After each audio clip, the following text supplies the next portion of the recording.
don't know the right words. Les 2 premiers épisodes de A Knight of the Seven Kingdoms pullulent d'easter eggs et de références Game of Thrones. Et les voici. Tu vas m'écouter très attentivement. Tu vas l'aimer, cette histoire, c'est garanti. Bagarre, duel, torture, vengeance, géant, monstre, poursuite, évasion, grand amour, miracle. La série donne aux fans l'impression de n'avoir jamais quitté Westeros. Même si le ton de celle-ci est plus léger et parfois humoristique, elle conserve l'atmosphère sombre et réaliste de Game of Thrones et fait référence à des lieux, des personnages et des histoires qui ne manqueront pas de rappeler des souvenirs aux fans. Inspiré des romans de George W.R. Martin qui racontent les aventures de Sir Duncan le Grand et de son écuyer Huff, les 2 premiers épisodes de la saison 1 regorgent de détails petits et grands, qui méritent qu'on s'y attarde. Il révèle non seulement les liens entre ces histoires et les 2 autres séries de l'univers, mais laisse aussi entrevoir le destin potentiel de Dunk, Huff et les autres personnages rencontrés au cours de leur périple. Voici les détails que vous avez peut-être manqués. La plupart des chevaliers de Westeros prêtent serment de servir un seigneur ou un château. Les chevaliers errants, quant à eux, n'ont ni affiliation ni maître. Ils parcourent le royaume, acceptant des missions temporaires. Ils ne possèdent aucune terre et choisissent qui ils servent et pour combien de temps. Leur surnom, en anglais, leur vient des haies sous lesquelles ils dorment, car, contrairement aux chevaliers propriétaires d'une demeure, ils dorment souvent à la belle étoile. Sir Harlan enseignait à Dunk que les chevaliers errants étaient des chevaliers les plus authentiques, mais ce terme n'inspirait guère de respect. Nombreux étaient ceux qui estimaient qu'un chevalier errant était comme un chevalier en plus triste. Certains finissent par prêter allégeance à un seigneur ou à un donjon. Du fait de leur statut inférieur et de leur difficulté constante à trouver un emploi rémunérateur, il arrivait que des chevaliers errants deviennent des chevaliers brigands. L'histoire de la saison 1 se déroule durant un célèbre tournoi à Sandregué en 209 après la conquête. La noble maison Sandregué donne son nom à la ville et à son petit château. Son emblème est une bannière orange ornée d'un soleil blanc et d'un chevron. Sandregué est situé le long de la Coquelle, un affluent du puissant fleuve Mander. Sandregué se trouve à l'est de Haut-Jardin, siège du suzerain de la région, la maison Tyrell. Près de 73 ans après la première saison, Robert Baratheon ne subira qu'une seule défaite durant sa rébellion contre la maison Targaryen, la bataille de Sandregué.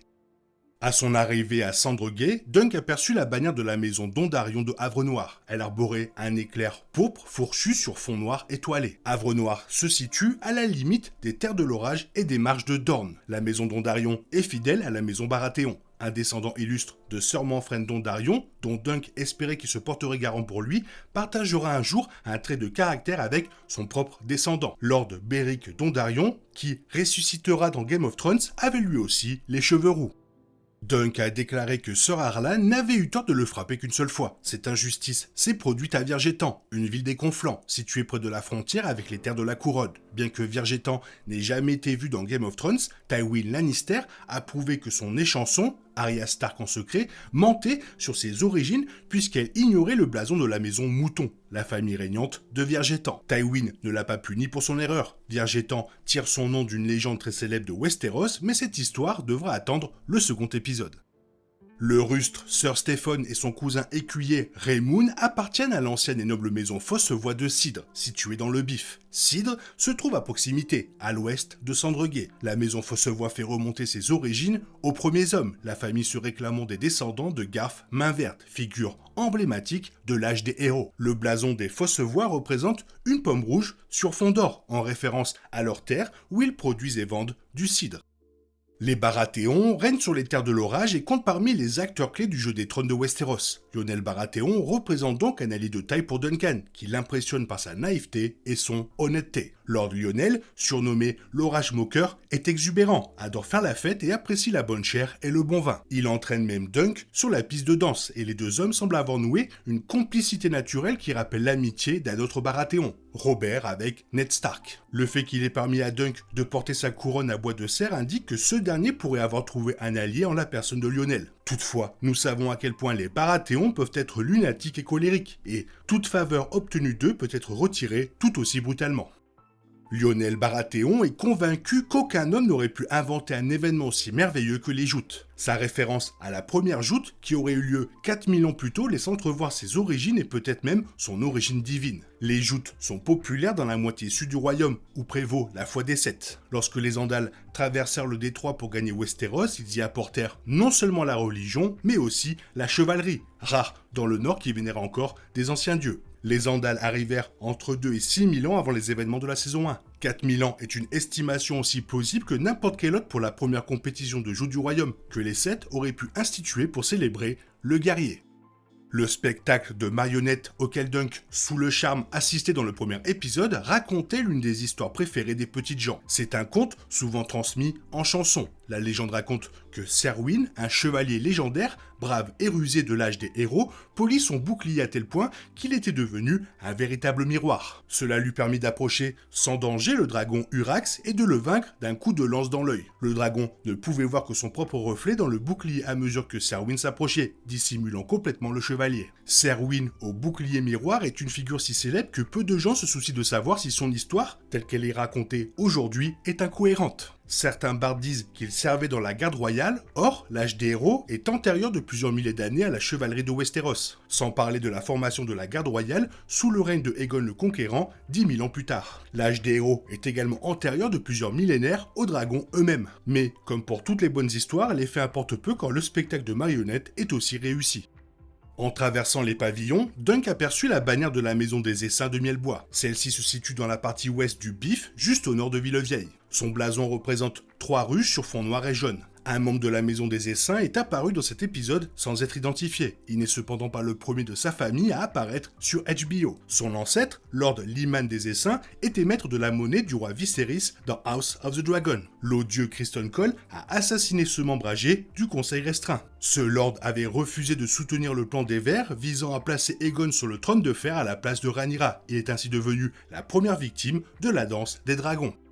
L'épisode 2 a introduit un personnage qui n'avait jamais eu à manger un mets aussi vulgaire. Baelor Brise-Lance est un prince targaryen, main du roi, fils aîné du roi d'Aeron II et héritier du trône de fer. Sa présence, ainsi que celle de son frère Mekar, à un tournoi organisé dans un château mineur comme Sandregué, témoignent des efforts déployés par la maison Targaryen pour se réaffirmer dans les 7 couronnes à cette époque. Mais cela ne diminue en rien l'importance de la présence de Baelor. Il est aimé des petites gens et respecté par la noblesse, tant comme guerrier que comme chef compétent. Baelor a 2 enfants, les princes Valar et Mataris. Valar figurait parmi les champions au début du tournoi de joute. Baelor a 2 autres frères, Aerys et Rhaegal, qu'il mentionne dans l'épisode. Aucun des 2 n'est guerrier. La maison Targaryen réutilise souvent les noms, comme chacun sait. Cette série se déroule environ 90 ans avant les événements de Game of Thrones. Aerys n'est pas celui qui est destiné à devenir le roi fou. Et nous vous faisons confiance pour savoir que Rhaegal n'est pas l'un des 3 dragons de Daenerys. 2 des neveux de Baelor sont également portés disparus.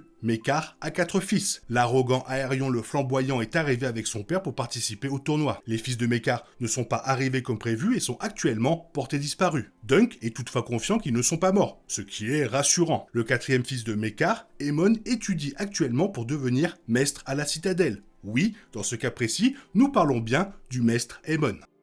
Le 2e épisode regorgeait de références, de symboles et de personnages issus des grandes maisons du royaume. Voici les plus remarquables. La maison Florent est une maison noble du Bif qui se réclame de la lignée de Garth Main Verte, figure légendaire de l'âge des héros. Son blason représente un renard roux entouré de fleurs bleues dans un champ d'hermine. Dans Game of Thrones, les fleurs bleues ont été supprimées. Les Florents sont fidèles à la maison Tyrell, bien qu'ils estiment avoir eu et encore des droits bien plus légitimes à régner sur la région en raison de leur ascendance. Dans Game of Thrones, la maison Florent s'est d'abord rangée du côté de Renly avant de soutenir Stannis après la mort de ce dernier. Ce ralliement leur a permis de retrouver l'une des leurs puisque Célise, l'épouse de Stannis, était membre de la maison Florent. La maison mineure Fengay est nichée sur une colline des terres de la couronne. On sait peu de choses sur les Fengay situés tout près de Port-Réal au nord. La maison Tyrell, dont les membres arboraient la rose d'or familiale, est apparue fréquemment tout au long de l'épisode. On l'a notamment vu lors du jeu à la corde avec la maison Baratheon et sur le terrain de joute. Les Tyrell étaient l'une des maisons les plus importantes de Game of Thrones, mais elle n'a pas survécu à sa guerre contre Cersei. Un membre de la maison Hightower fut également aperçu au début du tournoi de joute, reconnaissable à son blason orné de la tour de Villevieille. Dans la série de HBO, ce blason arbore des flammes vertes, contrairement aux flammes orange et rouge des romans. Il s'agit d'un clin d'œil au rôle des Hightower comme l'une des principales factions en lice pour le trône de fer dans House of the Dragon, où ils sont connus sous le nom de Vert. La présence discrète de la famille reflète son rôle à Westeros après la brutale danse des dragons. Pourtant, malgré leur absence relative des affaires royales près d'un siècle après cette première guerre civile, la noble maison Hightower demeure une force importante et puissante du royaume. Dunk parle avec 2 des 3 membres de la garde royale qui accompagnaient Baelor et Mekar à Sandregué. Le plus grand des 2 est Sir Roland de la maison Crack-Hall dans les terres de l'Ouest, une ancienne maison issue des premiers hommes et de l'âge des héros. La famille a prêté allégeance à la maison Lannister. Son blason représente un sanglier noir et blanc sur fond brun. Un jeune Jaime Lannister y sera un jour écuyer. Sir Duncan s'est également entretenu avec Sir Donnel de Sombreval, membre de la garde royale. Sombreval est une importante cité portuaire de la baie de Lanera, située au nord-est de Port-Réal. À cette époque, la noble et ancienne maison Sombrelin régnait sur Sombreval. Sir Donnel n'appartenait pas à cette famille. Dans l'épisode, Sir Donnel laissait entendre qu'il était aussi de basse naissance comme Dunk venant de Culpucier. Cela ne contredit pas les quelques informations que l'on possède sur Donnel grâce aux écrits de George W.R. Martin, qui indiquent qu'il n'est pas de noble naissance. Cependant, la série a ensuite révélé que Sir Donnel était issu d'une très riche famille de pêcheurs de crabes. Ainsi, même s'il n'était pas fils de seigneur, il était issu d'une famille aisée. House of the Dragon se rendit à Sombreval lorsque l'ignoble et répugnant Sir Criston Cole pilla la ville. Le seigneur Gunthor de la maison Sombrelin, dont le fils Sir Stephen avait fidèlement servi dans la garde royale de Rhaenyra, refusa de plier le genou. Cole le décapita.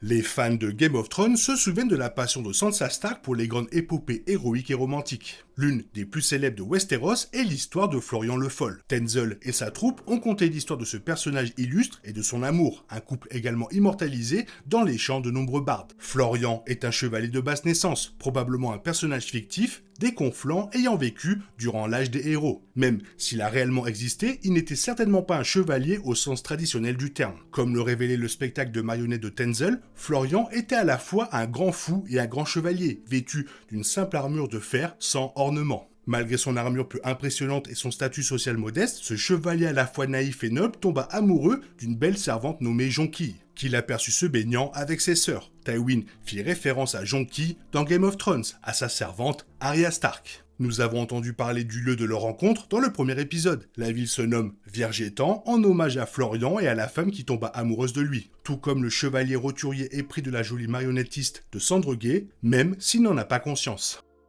Huff fait allusion aux bâtards feu noir en jouant à l'épée au camp de Dunk. Les bâtards feu noirs étaient les vaincus de la seconde guerre civile Targaryen qui avait eu lieu 15 ans auparavant. Le roi Aegon, dit l'indigne, légitima tous ces bâtards se sont lits de mort et ceux de haute naissance finirent par s'unir sous la bannière de Daemon Feu Noir, qui tira son nom de l'épée d'Aegon le Conquérant. Son père la lui a léguée et elle constituait un élément essentiel de sa prétention au trône de fer. Daemon Feu Noir mourut à la bataille du champ d'Herbe Rouge près de Port-Réal. Dunk fit référence à cette célèbre bataille qui mit fin à la première rébellion Feu Noir. Sir Harlan combattit pour Daeron II sous la bannière de Lord Fengay. Il fut l'un des commandants les plus importants des forces de Daeron car la maison Fengay était restée fidèle à la couronne.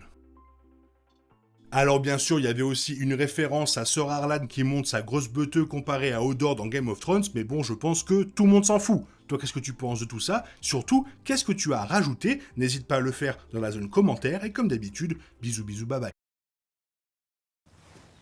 T'es toujours là, toi? C'est fini. Rentre chez toi. Allez, dehors. Naï, naï, naï.